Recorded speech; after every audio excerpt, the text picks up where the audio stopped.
UPSC Hindi वर्ग channel पर आप सभी का स्वागत है। आज हमारी उत्तर लेखन प्रोग्राम की सफलता सीरीज की चौथी क्लास है। आज हम सीखेंगे कुछ एक आंसर्स की प्रैक्टिस करेंगे। इसके साथ ही कुछ जो मूलभूत नियम होते हैं आंसर्स के, आज वो हम सीखेंगे। पिछली क्लासेस में भी हमने कुछ रूल्स सीखे थे जिससे हमको बहुत हेल्प मिली और आंसर्स लिखने में आपको आशा है कि आपको भी बहुत हेल्प मिली होगी। सबसे पहले देखिए हमारी कॉपी। आज हम सीखेंगे जैसे देखिए आपने सुना हो फ्लो चार्ट, डायग्राम वगैरह कैसे यूज़ करते हैं।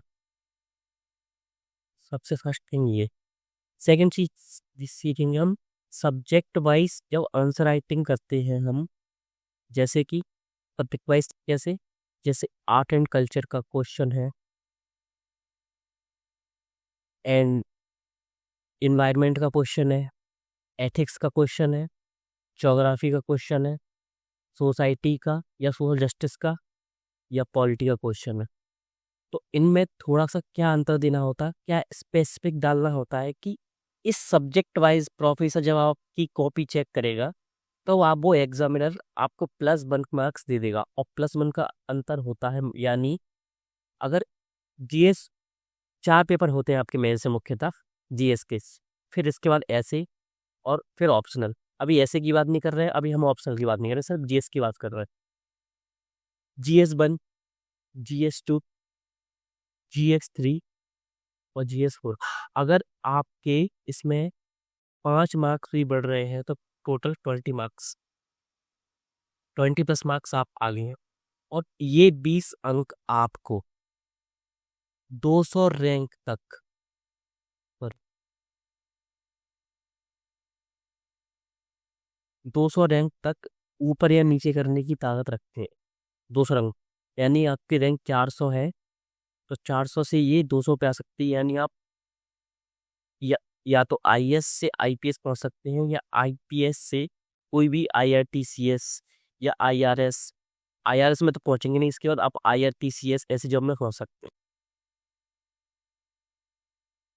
तो हम चलिए सीधे सीधे पॉइंट्स पर बात करते हैं। सबसे पहले आप अपनी कॉपी को ओपन कीजिए, पेन और कॉपी लीजिए। अब आप लिखेंगे आप रूल्स, जैसे हमने कल लिखा था। तो आपका फर्स्ट रूल है आज कि आंसर्स में डायग्राम और फ्लो चार्ट यूज करना है, फर्स्ट थिंग। सेकंड है पॉलिटी में, अब ये तैयारी का भाग होता है। देखिए ये सिर्फ ये नहीं कि डायरेक्ट आपको आंसर में अप्लाई करना, ये आप जब तैयार करेंगे तभी आप आंसर में अप्लाई कर पाएंगे। जब तक ये तैयार ही नहीं होगा आप आंसर में अप्लाई कर ही नहीं पाएंगे। अप्लाई करने की कोशिश करेंगे तो आपका आंसर और स्ट्रक्चर है वो खराब होगा। इसमें क्या करना है आपको, सबसे पहले पॉलिटी के जो महत्वपूर्ण आर्टिकल्स हैं, आर्टिकल्स महत्वपूर्ण आर्टिकल्स, जैसे देखिए जो जो टॉपिक्स करंट में है। करंट कहाँ से मिलेगा आपको, ये मिलेगा मैगजीन से और न्यूज़पेपर से। जैसे कि हमने बार बार बोला है कि न्यूज़पेपर और मैगजीन को आपको कैसे फॉलो करना है। ये अब उससे महत्वपूर्ण आर्टिकल्स, जैसे आर्टिकल 21 बहुत महत्वपूर्ण है। ये नहीं, ज़्यादातर आर्टिकल्स जैसे देखिए 1 से लेके 50 तक तो सभी आर्टिकल महत्वपूर्ण होते हैं, क्योंकि इसमें क्या आता है, इसमें नागरिकता संबंधित। क्योंकि देखिए नागरिकता अभी सीए और एनआरसी भी चर्चा में था, तो ये आर्टिकल्स आपको पता होने चाहिए। इसके बाद मौलिक अधिकार, मौलिक अधिकार से हर एक साल प्रीलिम्स में क्वेश्चन आ रहा है या मेंस में भी मौलिक अधिकार से मिनिमम 1 क्वेश्चन या 2 क्वेश्चन पूछ जा रहा है, भले वो आर्टिकल 21 से हो या अदर कोई भी आर्टिकल हो। इसके बाद आता है डीपीएसपी, इससे भी हर साल 1 या 2 क्वेश्चन। और ये मतलब नहीं है कि पॉलिटी से रिलेटेड क्वेश्चन हो, ये क्वेश्चन आपका गवर्नेंस और डीपीएसपी सीधे कनेक्ट करता है वो सोशल जस्टिस से। तो इसलिए आपको आर्टिकल अच्छे से याद होना चाहिए। अब थर्ड है आपका, सॉरी पॉलिटी में लिखिए आप सेकंड पॉइंट में ही, पॉलिटी में आपने लिखिए कि आर्टिकल्स याद करना है महत्वपूर्ण वाले। आपको बता दिया कि महत्वपूर्ण कौन से होते हैं, जो कि लक्ष्मीकांत में आपको सीधे मिलेंगे, आपको आर्टिकल्स देखने को मिलेंगे। टॉपिक वाइज भी दिख जाते हैं कि कौन से महत्वपूर्ण आर्टिकल है वो लक्ष्मीकांत में सीधे सीधे दिए हुए। सेकंड करंट अफेयर्स में, ठीक है। अब है जजमेंट। अब आप सभी के मन में होगा कि कौन सा जजमेंट पढ़े, अब आप देखेंगे पीडब्ल्यू वाली है, इसकी पीडीएफ है महत्वपूर्ण जजमेंट की, तो उसमें से हर एक टॉपिक से रिलेटेड एक एक जजमेंट अपने नोट्स में लिख लीजिए। बस एक एक जजमेंट आप लिख लेंगे तो मान लीजिए अगर आपके 20 टॉपिक्स भी हो रहे हैं, 50 टॉपिक्स भी हो रहे हैं, तो सिर्फ 50 जजमेंट आपको याद करना हो। ये याद नहीं करना होता है, एक बार आप देखते भी रहेंगे तो ये माइंड में रहता है, कॉन्शियस माइंड में रहेगा, और जब भी आप आंसर लिखेंगे तो इनका यूज़ कर लेंगे। तीसरा है समितियों की सिफारिश। समितियों की सिफारिश, जैसे समितियों से रिलेटेड डायरेक्ट क्वेश्चन पूछा गया था इस बार कौन सा, वन नेशन वन इलेक्शन। ये क्वेश्चन सभी को सिंपल लग रहा होगा, लेकिन ये क्वेश्चन इतना सिंपल था नहीं। क्यों? क्योंकि इसमें डायरेक्ट सिफारिश नहीं पूछी थी या सुझाव नहीं पूछे थे कि सुझाव क्या करना है, बल्कि इसमें ये पूछा था कि समितियों के अनुसार क्या क्या सिफारिशें की गई है। तो ये क्वेश्चन यहाँ से टफ हो गया था, लेकिन क्या हुआ, जो भी एग्जाम देने गए, मेंस का एग्जाम देने गए, वो उन्होंने जब फर्स्ट बार इसको देखा, तरीके से अच्छे से पढ़ा ही नहीं। जैसे कि हमने लास्ट क्लास में आपको बताया था कि क्वेश्चंस को ध्यान से पढ़ना होता है, उन्होंने ध्यान से नहीं पढ़ा, और लगभग 70% स्टूडेंट, भले ही वो हिंदी मीडियम हो या इंग्लिश मीडियम, सभी ने ये आंसर गलत लिखा है। मार्क्स +1 या +2 बस, इससे ज़्यादा नहीं। अब थर्ड, अब देखते हैं समितियों की सिफारिश कौन सी होनी चाहिए। समितियों में है आपके है डीपीएसपी को लेकर, कोई भी समिति अगर आपकी करंट अफेयर्स में है। सेकंड, आप मूल कर्तव्यों से रिलेटेड क्वेश्चन, स्वर्ण सिंह समिति ने कौन कौन सी सिफारिश की थी, उन्होंने टैक्स का भी बताया था, लेकिन टैक्स को बस जब संविधान संशोधन किया गया 1976 में, 42 अमेंडमेंट एक्ट, तब इसको अप्लाई नहीं किया टैक्स को। अब इसमें वर्मा जी की समिति की जो सिफारिश थी वो याद करना है। अब करंट अफेयर में जितनी भी समितियां हैं उनकी सिफारिश देख लीजिए, ज़्यादा याद नहीं करनी, सिर्फ 4 पॉइंट्स बस, आपका सेकंड पॉइंट खत्म होता है।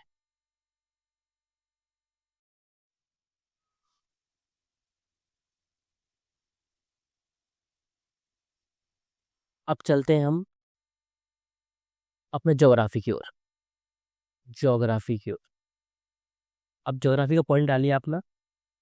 तीसरा पॉइंट है, इसमें लिखना है आपको मैप। मैप की अच्छे से प्रैक्टिस कीजिए।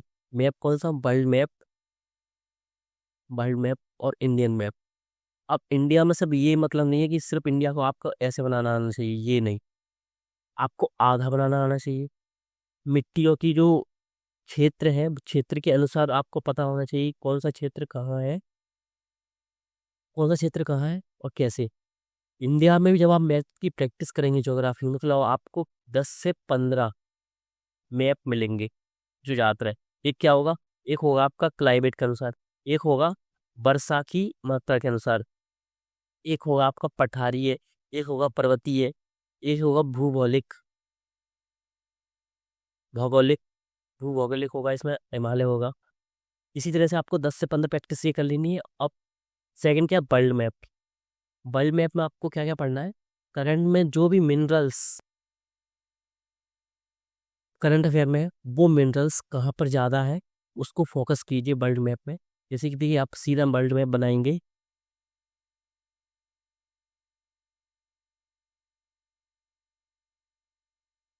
सीधा वर्ल्ड मैप बनाएंगे आप, तो वहाँ पे आप क्लियर कर सकें कि यहाँ पर ये ये भाग है, यहाँ पर ये, जैसे एग्जाम्पल की मान लीजिए यहाँ पे कोयला जाता है, तो आप इस एरिया को बता सकें, तो आपको ये याद होना चाहिए। ये क्या होगा जब आप प्रैक्टिस करेंगे, आप किस किस की करनी है, ज्वालामुखी और आपकी समुद्री ताप, कहाँ पर ताप ज़्यादा है। इसमें आपको मैपिंग जरूरत पड़ती नहीं है, लेकिन मैपिंग के अनुसार ही आपको इसको बताना होता है, समुद्री ताप, तापमान और दाब, तापमान और दाब। और इसमें क्या करेंगे आप, ज्वालामुखी हो गया, भूकंप हो गया आपका, प्लेट विवर्तन की, प्लेट विवर्तन की, एक हो गया धारा है। इनसे रिलेटेड सभी मैप्स को अच्छे से पढ़िए। इसमें आपको देखिए फ़ायदा कहाँ मिलेगा, फ़ायदा ये मिलेगा कि जब आप एक भी मैप की प्रैक्टिस कर लेते, जैसे आपने एक भी मैप, आप एक बार आप मैप बनाना सीख गए वर्ल्ड मैप, तो आपको क्या करना है, सीधा उसमें वर्डिंग चेंज करनी है तो वो पूरा मैप आपका चेंज हो जाता है किसके अनुसार, जैसे आप धाराओं के अनुसार कर रहे हैं। तो आप यहाँ पे लिख देंगे गल्फ स्ट्रीम धारा ये आ रही है, लेब्रो जल धारा ये आ रही है, यहाँ पर यमल जल धारा यहाँ बन जाती है, ये ऐसे जा रही है विषुवती है। तो ये हेल्प हो जाती है। अब इंडियन मैप और वर्ल्ड मैप की आपको प्रैक्टिस करनी। अब चलते हैं हम नेक्स्ट पॉइंट, फोर्थ पॉइंट की ओर, सोसाइटी और जस्टिस। सोसाइटी और सोशल जस्टिस,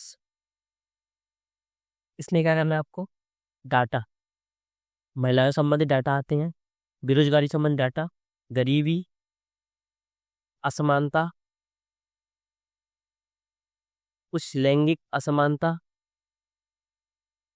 ये डाटा आपको क्या करना है, आपको अपने नोट्स में साइड में स्टिकी नोट्स लगा लीजिए या पास में जो जगह हो वहाँ पर लिख लीजिए। कोई भी आप तरीका बना सकते हैं, उसको ऐसे अपना लीजिए। अब इन डाटा को कहाँ से देखेंगे आप, मैगजीन से। और देखिए इसमें क्या चीज़ ध्यान रखना है आपको, जो डाटा हर साल आता है उस डाटा को क्या कीजिए, आप डाटा को लिखिए सिर्फ, और जो मेन डाटा होता है 24.6 इसको अंडरलाइन करके इसको छोड़ दीजिए खाली, इसको खाली छोड़िए, ऐसे खाली बॉक्स बना दीजिए बस। जैसे ही आप एग्जाम देने जाएंगे जिस ईयर, उस साल देखिए डाटा को और यहाँ पर फिल कर लीजिए। अब बहुत से डाटा होते हैं कि 5 साल में एक बार, तो आपको पता है कि आपको एग्जाम 1 या 2 साल में देना है, तो उस डाटा को आराम से लिख दीजिए। ये डाटा आपको सीधा कहाँ मिलेगा, मैगजीन में। अगर आपको ज़्यादातर बिल्कुल सीधा देखना है तो क्या 365 विजन की है, वो मेंस के लिए आती है, प्रीलिम्स के बाद आएगी, लेकिन उसके अनुसार आप डाटा फिल कर सकते हैं। लेकिन अगर आपको अभी देखना है तो आपको क्या करना पड़ेगा, मैगजीन पढ़ना पड़ेगा। मैगजीन की महत्वता बहुत अधिक है। अगर आपको एग्जाम 2025 में देना है, 26 में, 27 में या 28 में, तो मैगजीन पढ़ना शुरू कर दीजिए अभी से। समझ में नहीं आ रही है, सिर्फ स्टोरी बुक की तरह पढ़ते जाइए। 4-5 महीने बाद वो पूरी अंडरस्टैंडिंग होने लगी उस पर एक यार। क्योंकि अंडरस्टैंडिंग क्यों नहीं होती उस पर, क्योंकि आपने बेसिक या स्टैटिक पार्ट नहीं पढ़ा है, इसलिए। ये हो गया हमारा। अब है इकोनॉमी के लिए डाटा। फिफ्थ पॉइंट देखिए अपना, अर्थव्यवस्था के लिए। अर्थव्यवस्था के लिए डाटा महत्वपूर्ण होता है। और ये डाटा क्या होता है, ये होता है गरीबी, बेरोजगारी, बैलेंस ऑफ पेमेंट, बीओपी, इनको लिखते जाइए साहब, बीओपी, व्यापार घाटा। सिर्फ ज़्यादा डाटा नहीं याद नहीं करने होते फॉलोइंग में, सिर्फ इतनी डाटा देख लीजिए एक बार। एक एसडीजी में क्या प्रदर्शन रहा है इंडिया का, और किस पॉइंट पर कितना वीक है, किस पॉइंट्स पर अच्छा प्रदर्शन किया है, कितने पॉइंट्स उसको मिले हैं। ठीक है, अब इसमें क्या कर होना चाहिए आपकी व्यवस्था में, आपका इसमें आपको पाई या चार्ट बनाना आना चाहिए, जैसे ग्राफ बनाना आना चाहिए। जैसे देखिए आपको पता है कि 2011 से लेकर 2021 तक गरीबी में कमी आई है, तो आप सीधे इसको डाटा से वो कीजिए, सीधा आप डाटा बना सकते हैं। जैसे कैसे, 2021 लिख दीजिए, देखिए यार 2011, और गरीबी की मात्रा क्या थी यहाँ, सब डाटा बनाते जाएंगे। अब सीधा डाटा पर आते जाइए। अब ये कम हुई है, कितने परसेंट हुई है, ये डाटा आपको मिलेगा कहाँ से, मैगजीन से। यहाँ पर डाटा लेके इतना 28%, और यहाँ पर लिख दीजिए 0% से स्टार्ट कीजिए, और यहाँ अब यहाँ पर आ चुकी है। यहाँ पे कितने लग देंगे आप, 28%। अगर आपने ये बना दिया तो +1 मार्क्स। ये आपने कहाँ देखा होगा, टॉपर्स भी लिखते हैं तो वो ऐसा नहीं लिखते। जिन टॉपर्स ने लिखा है, किसने लिखा है, आप ऑल इंडिया रैंक 1 देखिए, उनकी कॉपियाँ 3-4 कॉपी देखिए, आपको ये फ्रेमवर्क मिल जाएगा। स्टार्टिंग की 100 रैंक होती हैं, 1 से लेके 100, उनके मार्क्स मेंस में बहुत अच्छे होते हैं। हाँ, हालांकि इंटरव्यू में मार्क्स अच्छे होते हैं, लेकिन मेंस में मार्क्स बहुत अच्छे होते हैं। मेंस में मार्क्स आने का जो कारण है वो यही है जो हम आपको लिखवा रहे हैं पिछली क्लास से, पॉइंट्स टू पॉइंट लिखवा रहे हैं। ये ऐसा नहीं है कि एक जगह मिल जाता किसी बुक में कि हाँ ये पूरे नियम है, इनको फॉलो कर लीजिए। ये हमने ऑब्जर्वेशन किया टॉपर्स का, खुद पे अप्लाई किया, उसके बाद देखा कि हाँ ये वर्क करता है रियल में। अब इनको हम एक कॉपी के रूप में ही दे रहे हैं, आपको लिखवा रहे हैं, यानी आपका नोट्स बढ़वा रहे हैं। ये नोट्स आपको यूट्यूब पर या कोई भी पेड कोर्स में आपको मिल ही नहीं सकता। देख लीजिए, आप कैसे भी सर्च कीजिए आज कि कौन कौन से रूल्स आंसर राइटिंग में अपनाए जाते हैं, ये रूल्स आपको कोई नहीं बताएगा। अब बात करते हैं हम एथिक्स की। एथिक्स पॉइंट लिखिए अपना, नेक्स्ट पॉइंट 6 पॉइंट का शायद। हाँ, एथिक्स को पढ़ते समय अगर आपने अभी पढ़ा नहीं है, अगर आप टॉपिक वाइज पढ़ते हैं, टॉपिक वाइज, या आपने पढ़ लिया, आप सिर्फ रिवीजन कर रहे हैं टॉपिक वाइज, तो टॉपिक वाइज जब भी आप पढ़ते हैं तो आपके पास एग्जाम्पल जरूर होने चाहिए। जैसे देखिए, मान लीजिए आप सीधे सीधे क्या पढ़ रहे हैं, सिविल सेवा के मूल्य पढ़ रहे हैं, तो आपने आज क्या पढ़ा, सत्यनिष्ठा पढ़ा। तो सत्यनिष्ठा में आपको किसी आईएएस अधिकारी, या आईएएस अधिकारी नहीं हो, कोई राजनीतिक व्यक्ति हो, राजनीतिक व्यक्ति, नेता हो, या कोई भी अन्य, इसका एक नाम पता होना चाहिए आपको कि हाँ, जैसे अशोक खेमका जी का नाम सबने सुना है। अब जैसे कि हमने लास्ट क्लास में आपको बताया था कि इस नाम का यूज़ अब मत कीजिए, क्योंकि सभी जो स्टूडेंट है वो इन्हीं का नाम यूज़ कर रहे हैं। ये नाम कहाँ मिलेंगे आपको, ये नाम मिलेंगे आपको हमारे टेलीग्राम चैनल पर। हमने डाल दी थी एक लिस्ट, ये मिलेगा जो आपको मेंस प्रोग्राम का जो चैनल है, ये हमारा मेन प्रोग्राम, मेन चैनल नहीं है टेलीग्राम का, ये हमारा सब चैनल है। इसकी लिंक कहाँ मिलेगी, इसकी लिंक संभव होगा तो हम डिस्क्रिप्शन में डलवा देंगे आपके, ठीक है। ये वहाँ से आप लगभग 20 से 30 एग्जाम्पल दिए हुए हैं वहाँ पर एथिक्स के। अब एक चीज़ क्या है और करनी है इसमें तैयार, एक चीज़ ये करनी है आपको, हर एक रिलेटेड सत्यनिष्ठा, ईमानदारी, एक कहानी तैयार कीजिए खुद पर कि आपने कभी जीवन में इससे रिलेटेड कोई कार्य किया है, नहीं भी किया हो तो उसे इतनी अच्छी तरीके से याद कर लीजिए कि आपको जब इंटरव्यू में पूछे, आपने देखा होगा लगभग आप अगर आप 50 इंटरव्यूज देख लेते हैं, 50 प्लस, तो आपको 40 से 45 या मिनिमम मानिए कि 30 इंटरव्यू में यही पूछने को मिलेगा कि आपने ऐसा कौन सा कार्य किया है जो एथिक्स से रिलेटेड हो। जैसे ईमानदारी से रिलेटेड पूछेंगे, कंपैशन, इंटेग्रिटी, ऑनेस्टी, और भी अगर जो भी चीज़ें हैं, पीस से रिलेटेड, उसकी शांति को प्राप्त करने का आपने दया भावना कैसे दिखाई है, दया भावना, करुणा कैसे दिखाई है। तो इनसे रिलेटेड कोई भी कहानी बना लीजिए, अगर नहीं किया है तो, किया है तो उस कहानी को अच्छे से याद कीजिए और कहीं पर भी 2 या 3 लाइन में लिख लीजिए नोट्स के लास्ट पेज पर, ये ऐसी ऐसी बात है। अब ये कहानी का मतलब काम आई आपके, एक आएगी इंटरव्यू में, और सेकंड आई आप 2013 से अगर आप PYQ देखते हैं मेंस के, कब तक, 2024 का, तो एक या 2 बार क्वेश्चन पूछा जा चुका है जहां पर खुद के अनुभव के आधार पर क्वेश्चन पूछा था एथिक्स में। आप खुद चेक कर सकते हैं आज जाकर। अब चलते हैं हम नेक्स्ट पॉइंट पर।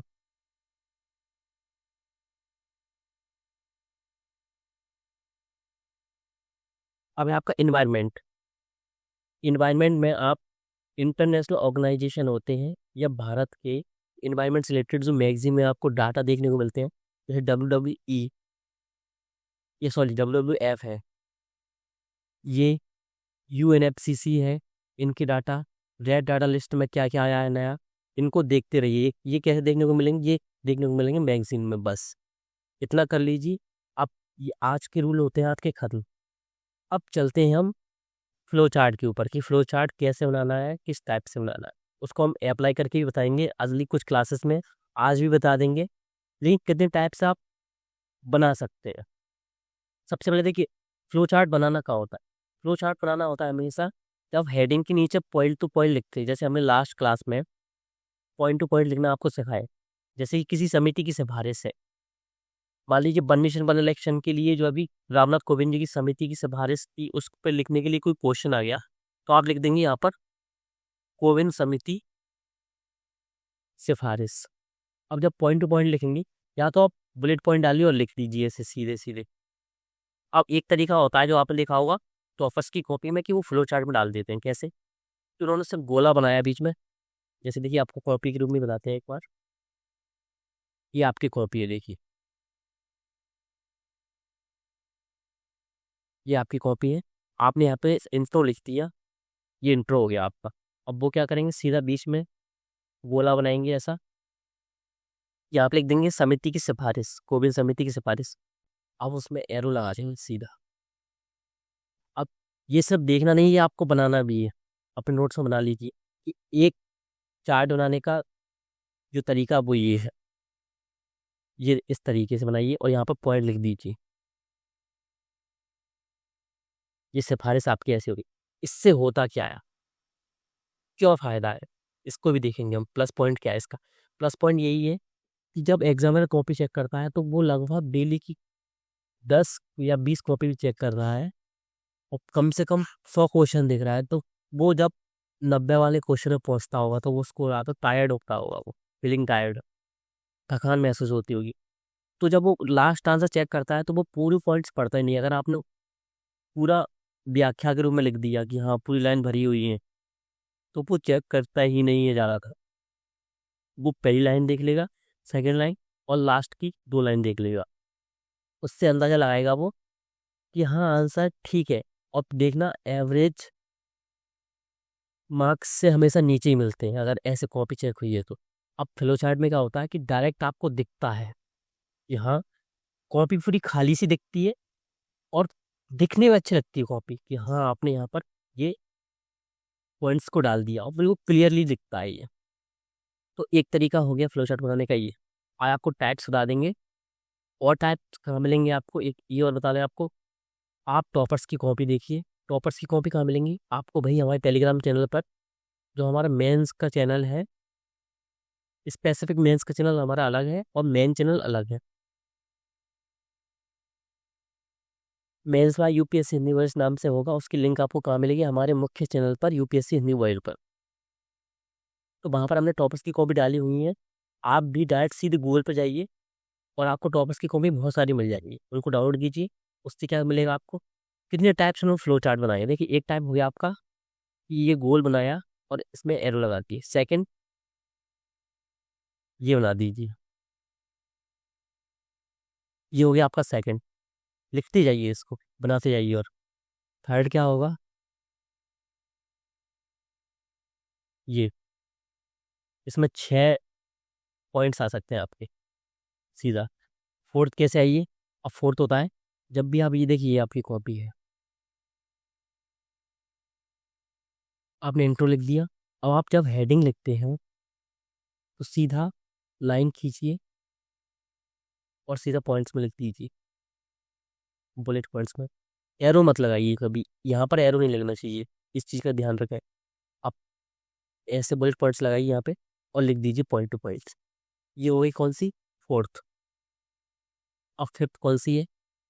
फिफ्थ तो हुई आपकी जब आपने हेडिंग दी, हेडिंग को पूरा बंद कर दीजिए, ब्रैकेट को। अब इसमें क्या करेंगे आप? इसमें एरो लगा दीजिए और इसको ब्रैकेट में बंद कर दीजिए। ये हेडिंग आपने दी और फिर इसको ब्रैकेट में बंद कर दिया। इसी में आपके साथ में उदाहरण भी आने चाहिए। ये हो गया फिफ्थ तरीका। सिक्स नंबर क्या होगा कि बीच में या कॉपी के स्टार्टिंग में, जैसे ये कॉपी है आपकी, ये पेज है मान लीजिए, इंट्रो हो गया यहाँ पर। मैं लिखूंगा सीधे यहाँ पर लिखूंगा कुछ भी जो मुझे पॉइंट्स लगना हो कि मान लीजिए समिति की सवारी से मानकर चलिए। अब पॉइंट्स यहाँ पर लिखा है, अब ये लिख दीजिए। इसी में एक और चेंज होता है। अभी आपका 7वां पॉइंट हो जाएगा, इसके बाद ये 6th हो गया, ये 7वां हो जाएगा। अब इसको आप बंद कर देंगे, 7वां हो जाएगा। अब इसी तरीके से आप लगभग 7 या 8 तरीके सीख चुके हैं। अब आप स्टूडेंट सोच रहे होंगे कि सर एक ही तरीका क्यों नहीं अपना सकते? एक ही तरीका अपनाओगे तो एग्जामिनर वही बोर हो जाएगा एक बार देखते देखते कि फ्लो चार्ट वो ही दिखता है बस। ये क्या होता है, ये चीज़ किसने बताई थी? अगर आप इंटरव्यू देखेंगे जिनका, सुनील कुमार धनवंता का, सिलेक्शन के बाद जब वो एक बार सेमिनार लेने के लिए आए थे, वो रवि कुमार सियाग, जितनी भी टॉपर्स हैं उन्होंने यही बताया कि एथिक्स के लगभग कितने आंसर्स के लिए, सभी आंसर्स के लिए उन्होंने अलग अलग फ्लो चार्ट की तैयारी की हुई थी। उनको पता था कि मुझे पहले आंसर में यही फ्लो चार्ट डालना है। आंसर अलग हो सकता है, फ्लो चार्ट तो वही हो सकता है। हमको पता है कि मुझे पहले आंसर में ये गोले वाला डालना है तो मैं डाल सकता हूँ कैसे भी, क्वेश्चन कोई सा भी आ जाए। तो देखिए यूपीएससी का हर एक क्वेश्चन, अगर 20 क्वेश्चन आ रहे हैं तो 20 के 20 क्वेश्चन ऐसे ही हैं कि वो पॉइंट टू पॉइंट ही लिखे जाते हैं। तो पॉइंट्स कहाँ लिखेंगे आप, इसमें लिखेंगे। तो इस तरह आपको तैयार करने हैं, किसके लिए, GS4 के लिए तो करना ही है। फिर जरूरत पड़े तो पॉइंट्स में लिखने की कोई गलत बात नहीं, पॉइंट्स में लिख रहे हैं तो भी अच्छी बात है। जहाँ पे जरूरत पड़ी, जैसे समितियों की सिफारिश आ गई, कोई भी अलग से पॉइंट टू पॉइंट बात आ गई, तो आप GS2 में या कोई भी अदर सब्जेक्ट है, हिस्ट्री आर्ट एंड कल्चर है या अदर कोई भी सब्जेक्ट, उसमें डाल सकते हैं। अब ये हो गई फ्लो चार्ट वाली बात। तो आज हमारा लर्निंग जो क्लास थी वो यहाँ पे ख़त्म होती है। हम एक क्वेश्चन की अब प्रैक्टिस करेंगे। वो क्वेश्चन है 2024 का ही क्वेश्चन है, पॉलिटी का क्वेश्चन। आपको टफ लग सकता है, लेकिन हम बोलेंगे कि ये क्वेश्चन मॉडरेट में आएगा, इजी भी नहीं था।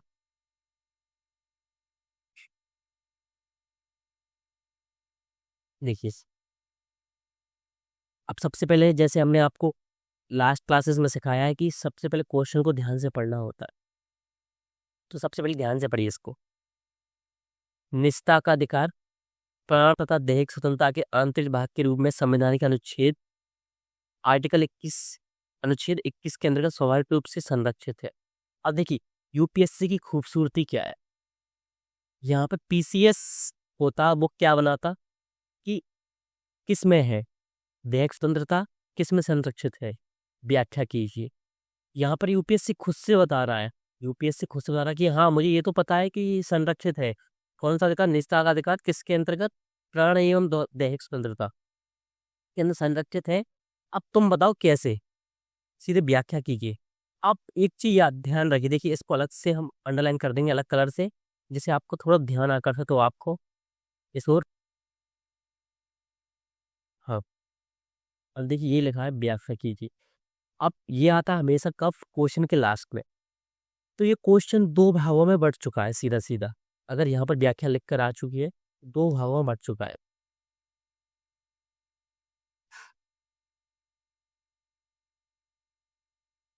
अब देखिए, अब सेकंड पार्ट की, ये फर्स्ट पार्ट आ गया। अब फर्स्ट पार्ट सेकंड, इस संदर्भ में एक गर्भस्थ शिशु की पितृत्व को सिद्ध करने के लिए डीएनए परीक्षण संबंधी विधि की चर्चा कीजिए। विधि, इसको अंडरलाइन कीजिए पर।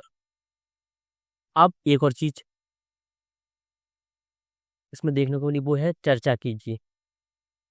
अब इसमें एक ही क्वेश्चन में दो बार अलग अलग टेल वर्ड आ चुके हैं, एक है व्याख्या कीजिए, दूसरा है चर्चा कीजिए।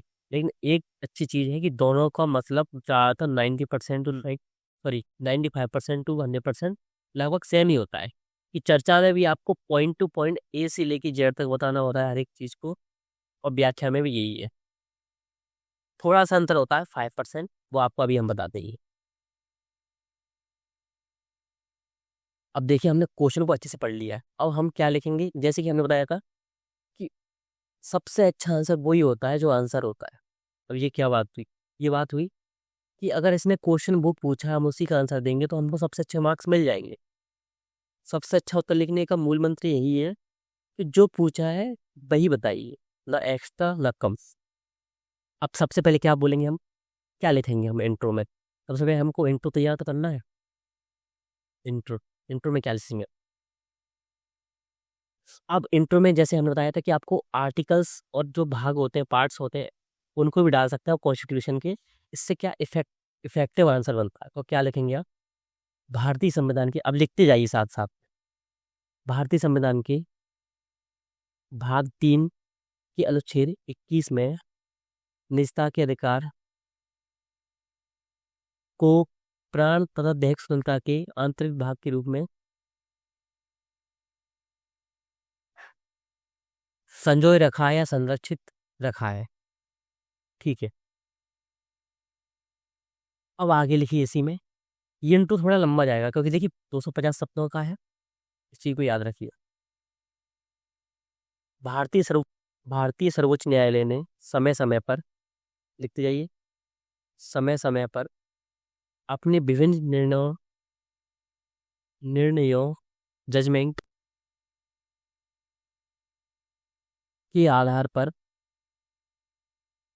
इस अधिकार को विस्तार प्रदान किया है। प्रदान किया है। अब लाइन चेंज करेंगे आप। मेनका गांधी केस, मेनका गांधी केस लिखिए, मेनका गांधी केस। आप ब्रैकेट में क्या लिखेंगे आप, 1978, डेट भी डालती जाएगी साथ में। मेनका गांधी केस में सर्वोच्च न्यायालय ने निर्णय दिया कि अनुच्छेद 21 के अंतर्गत प्राण एवं दैहिक स्वतंत्रता का अधिकार सिर्फ जीवन के अधिकार तक सीमित नहीं है, बल्कि बी द्वारा स्थापित प्रक्रिया के अनुसार कार्यवाही होनी चाहिए। अर्थात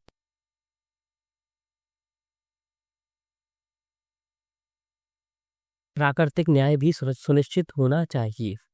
ठीक है, अब सेकंड पॉइंट पर आएंगे आप। मेनका गांधी पॉइंट नहीं डालेंगे आप, सीधा सीधा लाइन चेंज कीजिए बस। सर्वोच्च न्यायालय ने, ये केस हो गया हमारा केएस पुट्टास्वामी निर्णय 2017 में अनुच्छेद 21 को और अधिक विस्तार देते हुए निजता के अधिकार को इसमें जोड़ा।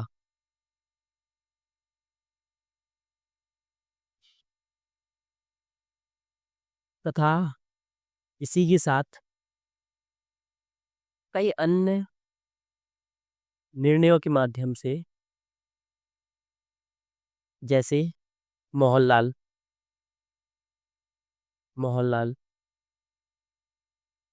केस आदि के माध्यम से आर्टिकल 21 को विस्तृत अधिकार के रूप में वर्णित किया है। सीधा सीधा इतना हो गया आपका, वर्णित किया है। अब हमने क्या कर दिया, पहले भाग का जो निजता का अधिकार था आंतरिक भाग के रूप में संबंध के अनुच्छेद 21 के अंतर्गत स्वाभाविक रूप से संरक्षित है, व्याख्या हमने कर दी है। पहला ये हमारा हो गया कितना, 70 से 80 शब्दों में। अब ये क्वेश्चन का हमारी टारगेट क्या होगा, 250 शब्द लिखा है ना, हम इसको 200 से लेकर 220 शब्दों में खत्म कर देंगे। और हमने डिमांड पूरी कर दी, तो हमको जितने मैक्सिमम मार्क्स मिलने होंगे वो मैक्सिमम मार्क्स हमको मिलेंगे एग्जामिनर द्वारा। तो पहला भाग हमने खत्म कर दिया है। अब लिखा है इस संदर्भ में एक गर्भस्थ शिशु के पितृत्व को सिद्ध करने के लिए डीएनए परीक्षण। अब ये क्वेश्चन क्यों पूछा है, ये क्वेश्चन फरवरी 22 में 2023 में ये द हिंदू का आर्टिकल है। इसलिए हम बोलते हैं कि न्यूज़पेपर क्यों पढ़ना चाहिए, इसलिए पढ़ना चाहिए कि डायरेक्ट ये क्वेश्चन उठाया गया है यहीं से, द हिंदू से। ये द हिंदू का आर्टिकल है, ये द हिंदू का आर्टिकल है। अगर आप इसको पढ़ लेते तो ये पूरा आंसर आप आसानी से लिख सकते थे। तो चलिए हम सेकंड पार्ट का जाते हैं अब इसके। अब इसमें क्या लिखा है, मैंने मुख्यतः विधि की चर्चा की थी, जैसे कि आपने यहाँ तक लिख दिया है। अब लिखिए, अब आप सीधा पॉइंट चेंज करेंगे और आपका पैराग्राफ ही चेंज हो रहा है। अब लिखिए, भारतीय सर्वोच्च न्यायालय द्वारा किसी शिशु के पितृत्व अधिकार को सिद्ध करने के लिए या गर्भस्थ शिशु के भी पितृत्व को सिद्ध करने के लिए डीएनए टेस्ट, डीएनए आधारित टेस्ट, ऐसे लिखिए, डीएनए आधारित टेस्ट को अनिवार्यता नहीं बताया है, बल्कि इसमें उनकी इनकी शिशु एवं, इसमें आप ब्रैकेट में लिख सकते हैं, शिशु एवं उसके पिता या परिवार, शिशु एवं उसका परिवार के निजता संबंधी, उनके लिख दिया हमने, इसमें अंदर लिख दिए शिशु एवं उनके परिवार। अब ब्रैकेट बंद कर दीजिए। उसके बाद क्या लिखेंगे आप उसको, कि निजता संबंधी अधिकारों का भी ध्यान दिया है। अब क्या लिखेंगे, जिसे न्यायालय के निम्न फैसले के अनुसार दिखा है। न्यायालय ने कब फैसला दिया, ये दिया आपको 2023 में, जो आर्टिकल आया उसके 1-2 दिन पहले दिया था, 2023 में। भारतीय सर्वोच्च न्यायालय द्वारा, लिखिए अब नीचे पॉइंट में, 2023 में एक केस का निर्णय देते हुए बताया कि डीएनए परीक्षण करते समय निजता का भी पूर्ण रूप से ध्यान दिया जाए। अब लिखिए इसी के साथ ही अब सीधे हेडिंग लिखी, गौतम कांडा बनाम स्टेट ऑफ पंजाब 2020। कोर्ट ने कहा कि डीएनए परीक्षण तभी किया जा सकता है जब यह न्याय के लिए आवश्यक हो। ये हो गया। अब लिखिए इसके बाद लिखेंगे आवश्यक हो, इसके बाद लिखेंगे हम यदि सीआरपीसी की धारा 112 देखें तो ये धारा बताती है कि जन्म के दौरान माता पिता के संबंधों को प्रमाणित करने के लिए डीएनए परीक्षण को अनिवार्य नहीं बनाया जा सकता। अब लास्ट में सुप्रीम कोर्ट का दृष्टिकोण डाल दीजिए। हेडिंग लिखी सीधे आप, सुप्रीम कोर्ट का दृष्टिकोण, डीएनए परीक्षणों केवल असाधारण परिस्थितियों में। अब ये जब आप लिखेंगे तब इसको अंडरलाइन कर दीजिए, असाधारण परिस्थितियों में अनुमति दी जाती है जब इसे न्यायसंगत और निष्पक्ष ठहराया जा सकता है या जा सके। अब इसका कंक्लूजन क्या लिखेंगे, भारतीय सर्वोच्च न्यायालय ने समय समय पर अनुच्छेद 21 के अंतर्गत प्राप्त प्राण एवं दैहिक स्वतंत्रता को निरंतर विस्तार दिया है तथा इसके अंतर्गत आने वाले सभी प्राकृतिक अधिकारों को भी संजोए रखा है, जिसे हम उपयुक्त के आधार पर देख सकते हैं। ये आंसर हमारा पूर्णतः सही हो गया है। अब आप एक चीज़ देखेंगे, अगर आपने ये आंसर लिखा होगा तो एक बार देखिए इस आंसर को देखते हुए, आपको अच्छा लगेगा ये आंसर देखते हुए कि हाँ बिल्कुल लाइन टू लाइन लिखा है, कितनी अच्छी भाषा में लिखा है, बिल्कुल शब्दावली है, बिल्कुल संतुलित शब्दावली है। यहाँ पर शब्दावली बिल्कुल संतुलित है। चलिए हमने इतना कर लिया है। अब हम क्या करेंगे, अब हम करेंगे नेक्स्ट क्लास में। अब देखिए, अब एक चीज़ और सुन जाइए, नेक्स्ट क्लास में क्या करेंगे हम 2 या 3 क्वेश्चंस की प्रैक्टिस हम 2 या 3 वीडियोस में करेंगे, अलग अलग क्वेश्चंस की। जैसे देखिए हमने पीवाईक्यू लिया डायरेक्ट, वो भी 2024 का। अगर आपको लगता है कि कोई क्वेश्चन बहुत टफ है पीवाईक्यू हो, तो आप क्या करेंगे, कमेंट सेक्शन में डाल देंगे, हम नेक्स्ट क्लास में उसी क्वेश्चन को उठाकर उसका आंसर आपको लिखना सिखाएंगे। अब ये प्रैक्टिस की वीडियोस क्यों ज़रूरी है और आपके लिए क्यों ज़रूरी है देखना, हम तो चलो बना देंगे तो कोई बात नहीं, जब तक आप ये प्रैक्टिस नहीं देखेंगे तब तक आप आंसर्स लिखने में अभी जो सीख चुके हैं, अभी आप 70% सीखे और ये 30% की भरपाई कहाँ से होगी, ये होगी आपकी प्रैक्टिस से। प्रैक्टिस जब आप साथ में करेंगे तभी ये 100% होगा। तो इसको 100% करने के लिए आप क्या करेंगे, 2 या 3 वीडियोस जो आएंगी क्वेश्चंस की प्रैक्टिस को लेकर, ये इनको पूरा देखना है। फिर 2 या 3 क्लास के बाद हम क्या करेंगे, आपको चौथी क्लास के लिए, यानी तीसरी क्लास में ही हम आपको 2 क्वेश्चन देंगे लिखने के लिए। चौथी क्लास में क्या होगा, जो आप क्वेश्चन लिखेंगे उनको डायरेक्ट यहाँ पर पीडीएफ में वीडियो के माध्यम से चेक करेंगे कि कहाँ कहाँ गलती हुई और कहाँ कहाँ पर सुधार किया जा सकता था, और उन्हीं क्वेश्चंस को हम यहाँ पर लिखकर बताएंगे कि क्या क्या लिखना था और संरचना क्या अपनानी थी। इतना हो जाएगा, 2 आंसर आपने लिख ली। अब इसके बाद हम आपको सिखाएंगे कि 20 दिन में 1000 क्वेश्चन की प्रैक्टिस कैसे करेंगे आप, क्योंकि देखिए मेंस से पहले आपको मिनिमम 1000 क्वेश्चंस की प्रैक्टिस करनी है, वो भी मेंस के है, ना कि प्रीलिम्स के। बोला हमने अभी कि मेंस की प्रैक्टिस कैसे करनी है। और लास्ट आपके पास आप 20 दिन ही बचे हैं, और जब तक वीडियोस आएंगी आपकी तो 15 दिन बचेंगे। अब इन 15 दिन में 1000 क्वेश्चन की प्रैक्टिस कैसे करेंगे, हम आपको प्रूफ के साथ बताएंगे कि ऐसे करना प्रैक्टिस, और उस तरह आपने कर ली तो आपका मेंस पूरी तरीके से तैयार है उत्तर लेखन की ओर से। तो चलिए आप सभी का बहुत बहुत धन्यवाद। आप मिलते हैं अपनी अगली क्लास में।